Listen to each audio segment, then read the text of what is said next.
Ko gero, iš tikrųjų, daugeliu atveju mes galime padėti savo patys. Tai reikia paisyti visuomenėje priimtų elgesio normų, kurios vadinamos tiesiog įstatymų, kurių dalimi yra kelių eismo taisyklės. Na, o dabar pakalbėkime apie žiemines padangas vasarą. Juk ne vienas vairuotojas jomis važinėja šiltuoju metų laiku. Padangų tipas žieminės arba vasarinės pakankamai aiškiai nurodo, kokiam sezonui jos yra skirtos. Praėjusią žiemą galėjome įsitikinti, kad žiema yra žieminių padangų metas. O dabar bandysime pažiūrėti, ar vasara taip pat yra žieminių padangų metas. Niekur kitur Europoje toks klausimas nekiltų, bet mūsų vairuotojai jau įprato per vasaros karščius trinti arktiniams šalčiams skirtas padangas. Kelių eismo taisyklės vasarą neleidžia naudoti tik dygliuotų padangų, o žiemą neleidžia vasarinių. Tuo tarpu paprastų arba frikcinių žieminių padangų naudojimas nereglamentuotas.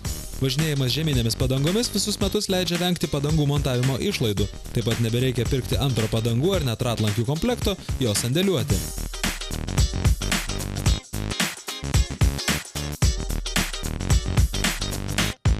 Tačiau žieminės padangos yra kuriamos specialiai žiemos sąlygoms, kai keliai slidūs, o lauke šalta.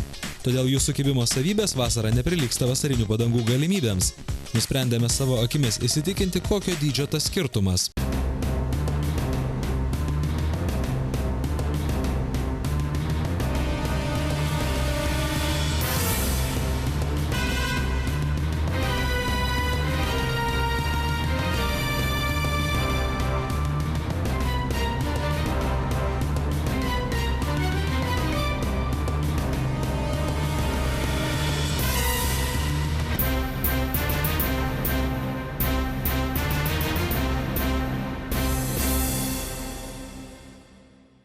Savo bandymams pasirinkome 3 skirtingus automobilių modelius, kurie pirmoje bandymų dalyje važiuos apauti žieminėmis, o vėliau vasarinėmis padangomis. Tai mažas Toyota Yaris, kompaktinis Toyota Corolla bei Škoda Octavia automobiliai. Tai yra 2 automobiliai vienodi, apauti skirtingomis padangomis, vienas su žieminėmis, kitas su vasarinėmis.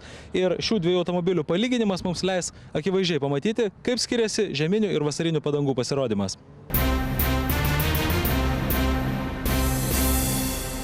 Mūsų bandymų trasa susideda iš 2 labai paprastų elementų. Pirmoji tai yra klasikinis gyvatukas, kuriame mes pamatysime automobilių valdymo savybės, ir taip pat stabdymo pratimas, kuriame pamatysime, kiek skiriasi stabdymo kelias. Viena šalia kitos važiuojančios 2 mašinos mums leidžia vizualiai palyginti stabdymo kelią. Arčiau važiuoja automobilis aukštos klasės žieminėmis padangomis, toliau pigiomis vasarinėmis.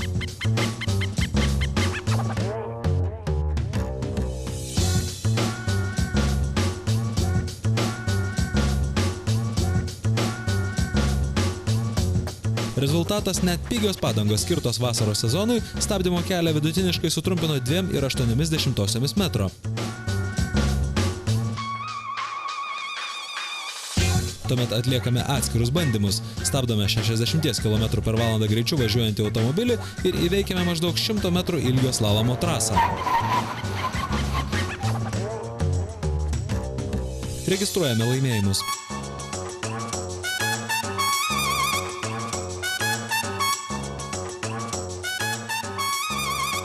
Octavia ir Corolla vienodomis aukštos klasės švelniai žiemai skirtomis žieminėmis padangomis sustoja netoli viena kitos, o mažojo Yaris stabdymo kelias nemaloniai nustebina. Jis labai ilgas dėl naudojimo nebrangių minkšto mišinio arktiniai žiemai skirtų padangų. Ant asfalto jos beviltiškos.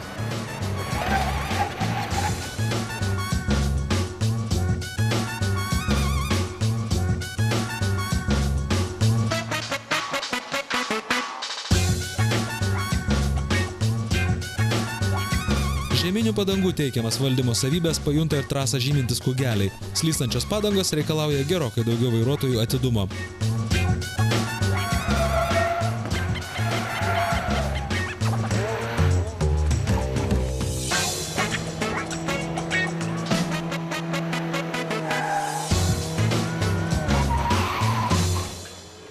Įveikę pirmąjį etapą, žieminės padangas keičiame naujomis. Turint atskirus ratlankius, tai ne itin sudėtinga procedūra.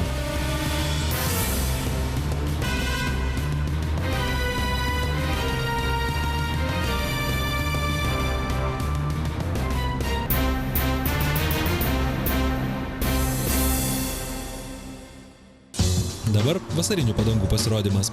Bandymai su Octavia vėl patvirtina, kad net pigios vasarinės padangos turi pranašumų palyginti su geromis žieminėmis.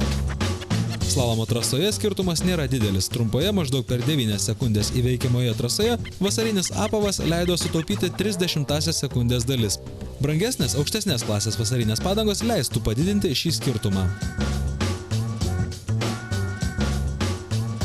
Mūsų Corolla yra adaptuota panašaus pobūdžio varžyboms, tad ji yra greičiausia slalome. Uždėjus vidutinės aukštesnės klasės vasarinės padangas, trasos įveikimo laikas, kaip ir Octavia atveju, sutrumpėjo 0,3 sekundės dalimis. Tai mūsų trasos rekordas. Įdomu tai, kad Corolla stabdymo rezultatai žieminėmis ir vasarinėmis padangomis skiriasi mažiausiai. Skirtumas vos daugiau nei metras. Sunku pasakyti, ar tai pliusas brangesniems žieminėms padangoms, ar minusas žiemą garaže pragulėjusiems 4 metų senumo pakietėjusiems vasarinėms. Mažasis Yaris su ne pirmos jaunystės, bet aukštos klasės vasarinėmis padangomis pasikeičia net pažįstamai. Jo stabdymo kelias sutrumpėja maždaug 4 metrais. Stabdymo kelio skirtumas viršyje visą mašinos ilgį. Kairėje matyti žymė rodanti stabdymą su žieminėmis padangomis, dešinėje su vasarinėmis. Amžių baigiančios vasarinės padangos rezultatą slalome leidžia pagerinti net 0,8 sekundės dalimis. Tokioje trumpoje trasoje tai įspūdinga. Kiekvieno bandymo rezultatai skirtingi, todėl kiekvieną pratimą atlikome po 3 kartus. Taip gavome išvestinius rezultatus.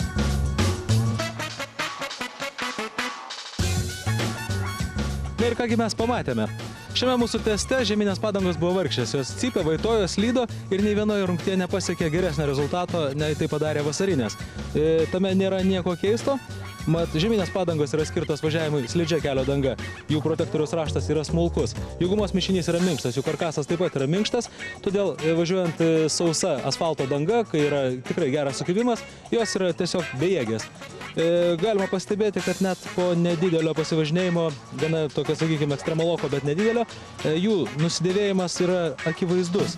Tai reiškia, kad važinėdami žiemą vasarinėmis padangomis jūs jų gyvenimą sutrumpinate labai pastebimai. Taigi galutinė mūsų bandymų išvada gali būti tik tai viena. Mitas sugriautas. Vasara nėra žieminių padangų metas. Vasarą geriausiai važinėti vasarinėmis padangomis.